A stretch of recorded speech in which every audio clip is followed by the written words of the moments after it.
नमस्कार, समाचार में आपका स्वागत है। लोकसभा हरिद्वार और विधानसभा मंगलौर में हम खड़े हुए हैं और यहाँ पर कांग्रेस का एक कार्यक्रम था। यहीं पर ही जितेंद्र पवार जी मेरे साथ में हैं, जो कांग्रेस में बहुत पहले से काम कर रहे हैं और कांग्रेस को समझते भी है, बड़े नेता छोटे नेता।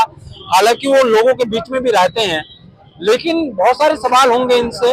और लोकसभा हरिद्वार का क्या मूवमेंट है और जो चुनाव का जो नतीजा आएगा वो कैसा आएगा, और जो सीट दी गई है जो हरीश रावत के बेटे उनको ये लोकसभा टिकट दिया गया है, उस पर भी बात करेंगे हम लोग। सर, समाचार में आपका स्वागत है। धन्यवाद। आप इतने वक्त से काम कर रहे हैं कांग्रेस में, बीजेपी से अभी तक ऑफर नहीं आया है आपको? बीजेपी के ऑफर की हमें जरूरत नहीं है, क्योंकि हम वो लोग हैं जिनके खून में कांग्रेस बसती है और हम एनएसयूआई यूथ कांग्रेस से निकले हुए वो लोग हैं जिन्होंने कांग्रेस की मलाई चखने का कभी काम नहीं किया। शायद इसलिए हम अब तक बचे। अच्छा, एक सवाल है, कांग्रेस के बड़े बड़े नेता विधायक तक रहे हैं और रातों रात यहाँ तक कि कपड़े भी नहीं बदल रहे हो, एक भाषण एक ही सूट में दे रहे हैं और दूसरे अगले दिन वो बीजेपी में शामिल हो जा रहे हैं उसी सूट में। तो कहीं ना कहीं लगता नहीं है आपको कांग्रेस की कहीं ना कहीं छोटी मोटी जो बड़े पदों पर बैठे नेताओं की कमी रही है?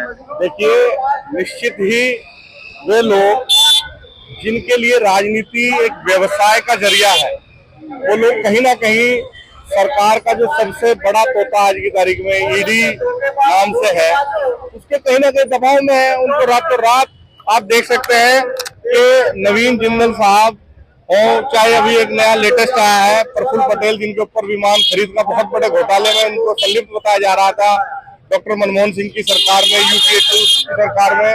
और जब से प्रफुल्ल पटेल जी ने भाजपा गठबंधन को ज्वाइन किया है, उनके सारे जितने भी सीबीआई के केस थे सारे समाप्त कर दिए गए हैं। इस तरह के प्रलोभन और इस तरह के डरावने भय उनको दिखाकर कहीं ना कहीं की निष्ठा बदलने का काम भाजपा द्वारा किया जा रहा है। और ये कहीं मैं समझता हूँ कि जो असल कांग्रेसी है उनके लिए सही भी है। तो जो इस तरह का जहर कांग्रेस में धीरे धीरे पनप रहा था, जिसका खामियाजा आज हम जैसे कार्यकर्ताओं को भुगतना पड़ रहा है, तो धीरे धीरे समाप्ति की ओर जा रहा है। अच्छा, हरिद्वार लोकसभा में हरीश रावत जी के बेटे को चुनाव लड़ाया जा रहा है, कितना सही मानते हैं? कांग्रेस में और भी नेता थे, उनको मौका मिलना चाहिए था, या कांग्रेस हरीश रावत से बाहर नहीं आना चाह रही है? देखिए, ये जो चुनाव है 2024 में जो आप देख रहे हैं, ये चुनाव बहुत गंभीर चुनाव है और कांग्रेस इस चुनाव को बहुत मजबूती से पूरे देश में लड़ना चाह रही है और लड़ भी रही है।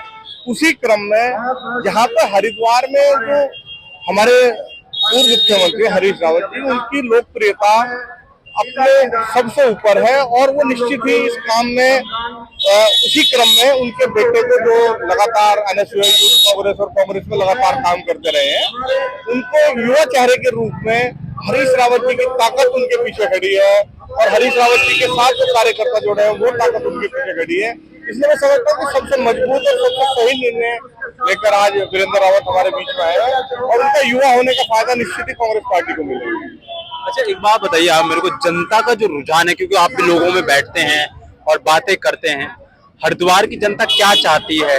क्या कांग्रेस इस सीट को निकाल पाएगी? हालांकि आप तो कहेंगे कि सीट निकाल लेगी, लेकिन फिर भी जो जनमन चीज है, क्योंकि उमेश कुमार भी चुनाव लड़ रहे हैं और भारतीय जनता पार्टी के पूर्व मुख्यमंत्री त्रिवेंद्र रावत भी चुनाव लड़ रहे हैं, तो क्या लगता है कि टक्कर रहेगी या वाकई में जीत पाएगी कांग्रेस? देखिए, मैं आपको बताऊं, ये चुनाव सीधा भाजपा और कांग्रेस के बीच चुनाव।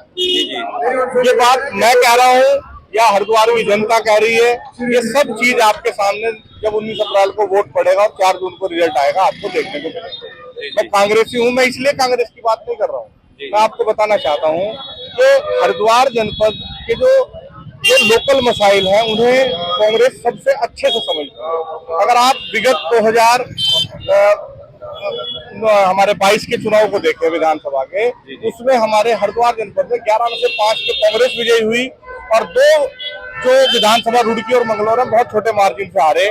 और खानपुर में जो आप कह रहे हैं जो चुनाव लड़ रहे हैं, वो एक्सीडेंटल विधायक है, वो एक तुक्का जिसे बोलते हैं फर्स्ट टाइम वाला जो तुक्का होता है, उसके तहत वो एक बार विधायक बन गए। उनका राजनीतिक पृष्ठभूमि भी नहीं है, वो व्यावसायिक है पूर्णतः। उन्होंने जिन लोगों ने जो भाजपा को हराना चाह रहे थे, कहीं कांग्रेस के प्रत्याशी को अपनाना नहीं पा रहे थे, या कांग्रेस का एक ऐसा प्रत्याशी उनके बीच में आ गया जिससे उनका लगाव या जुड़ाव नहीं था, उस वजह से जो भाजपा को हराने वाला वोटर था, उस वोटर ने खानपुर विधानसभा में वोट देने का काम किया और उन्होंने उनकी भावनाओं से खेलते हुए अपनी सीट पुष्कर सिंह धामी के लिए खाली करने का जो न्योता उन्होंने दिया, उससे खानपुर की जनता बहुत आहत है और उन्हें भी इस लोकसभा चुनाव के में ही पता लग जाएगा कि उन्हें खानपुर विधानसभा से कितनी वोट मिल रही है।